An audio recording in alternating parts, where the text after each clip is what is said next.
परिचय। अरुणा अपने दोस्तों के साथ बाहर खेल रही है। उसे सड़क पर एक ब्लेड पड़ा मिलता है। उसने इसे उठाया और इससे एक पत्ती काटने की कोशिश की। उसे पता चले इससे पहले ही उसकी उंगली कट गई। वह अपनी खून बहती हुई उंगली पकड़कर घर के लिए भागी। उसकी मां ने घाव साफ कर उस पर पट्टी बांधी। प्राथमिक उपचार करने के बाद वह अरुणा को चिकित्सक के पास ले गई। इस पाठ में हम प्राथमिक उपचार के बारे में जानेंगे। आओ सीखें। आपातकालीन चिकित्सा को परिभाषित करना। निम्नलिखित में प्राथमिक उपचार के चरणों को बताना।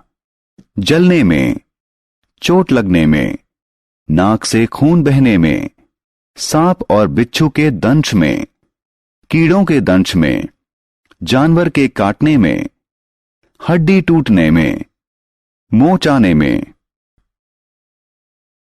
आपातकालीन चिकित्सा। एक बुजुर्ग आदमी पार्क में बैठा हुआ था। अचानक ही उसने अपने सीने के बाएं हिस्से में तेज दर्द महसूस किया। शायद उसे हृदयाघात हुआ हो। उसे तत्काल चिकित्सा की आवश्यकता है। किसी रोगी को उसके प्राण या किसी स्थायी घाव से बचाने के लिए दी जाने वाली तत्काल चिकित्सा को आपातकालीन चिकित्सा कहते हैं। गंभीर दुर्घटनाएं, हृदयाघात, दमा का दौरा इत्यादि में आपातकालीन चिकित्सा की आवश्यकता होती है। आइए अब कुछ ऐसे उपचार सीखें जो छोटे घावों की चिकित्सा में काम आ सकते हैं।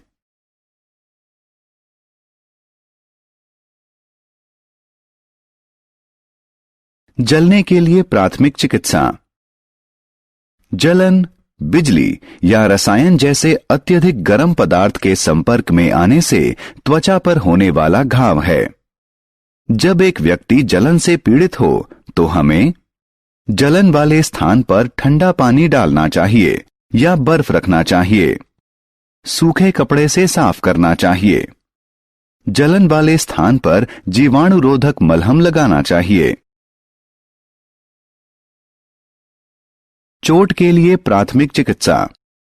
त्वचा के कट जाने, फट जाने या उसमें छेद हो जाने से होने वाले घाव को चोट कहते हैं। जब चोट से खून निकले तो चोट को साफ पानी और साबुन से धोएं। जीवाणुरोधक मलहम लगाएं। चोट को पट्टी से ढकें। नाक से खून बहने पर प्राथमिक उपचार। नाक में स्थित रक्त वाहिकाओं के फट जाने से नाक से खून बहने लगता है। नाक से खून बहने पर हमें व्यक्ति को बैठाकर आगे की तरफ झुका देना चाहिए। नाक के नरम हिस्से को अंगूठे और तर्जनी से पकड़कर तब तक बंद रखना चाहिए जब तक खून बहना बंद न हो जाए।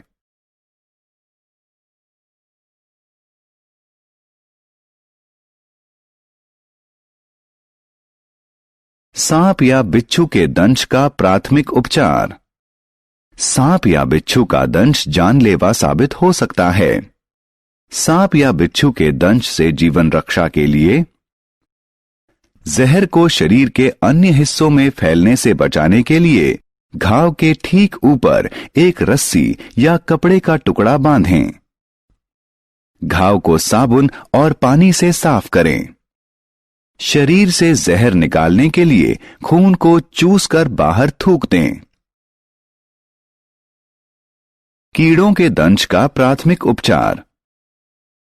कुछ कीड़ों का दंश घातक हो सकता है। प्रभावित भाग को साबुन और पानी से धोएं। दर्द से राहत के लिए प्रभावित भाग पर बर्फ रखें। खुजली से बचाने के लिए कोई जीवाणुरोधी मलहम लगाएं। जानवरों के काटने पर प्राथमिक उपचार। कभी कभी जानवरों का काटना बहुत गंभीर हो सकता है। कुत्ते या बंदर के काटने से रेबीज हो सकता है। किसी जानवर के काटने के बाद हमें साफ कपड़े से जानवर की लार को साफ करना चाहिए। घाव को साबुन और पानी से अच्छी तरह साफ करना चाहिए। घाव पर जीवाणुरोधक मलहम लगाना चाहिए। चिकित्सक की सहायता लेनी चाहिए। हड्डी टूटने पर प्राथमिक उपचार। किसी हड्डी के टूटने को अस्थि भंजन कहते हैं। जब कोई व्यक्ति अस्थि भंजन से पीड़ित हो तो हमें सूजन और दर्द कम करने के लिए हड्डी टूटने वाले स्थान पर बर्फ लगाना चाहिए। रोगी को स्थिर रखें और घाव वाले स्थान को खमाची का सहारा देना चाहिए। चिकित्सक से तत्काल संपर्क करना चाहिए। मोच के लिए प्राथमिक चिकित्सा।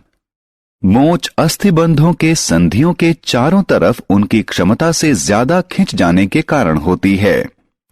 मोच से राहत पाने के लिए हमें दर्द और सूजन में कमी के लिए प्रभावित भाग पर बर्फ लगाना चाहिए। सहारे के लिए पट्टी बांधनी चाहिए।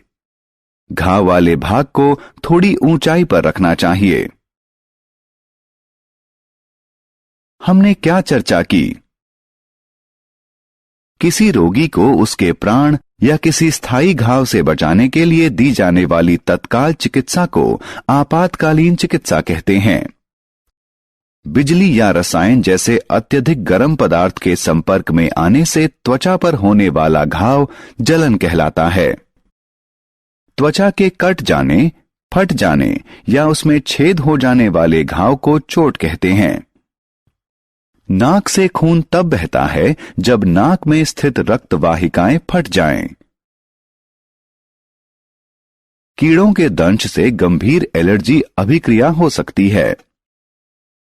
अस्थिभंजन अस्थियों में होता है। अस्थिबंधों और रक्तवाहिकाओं के खिंचाव को मोच कहते हैं।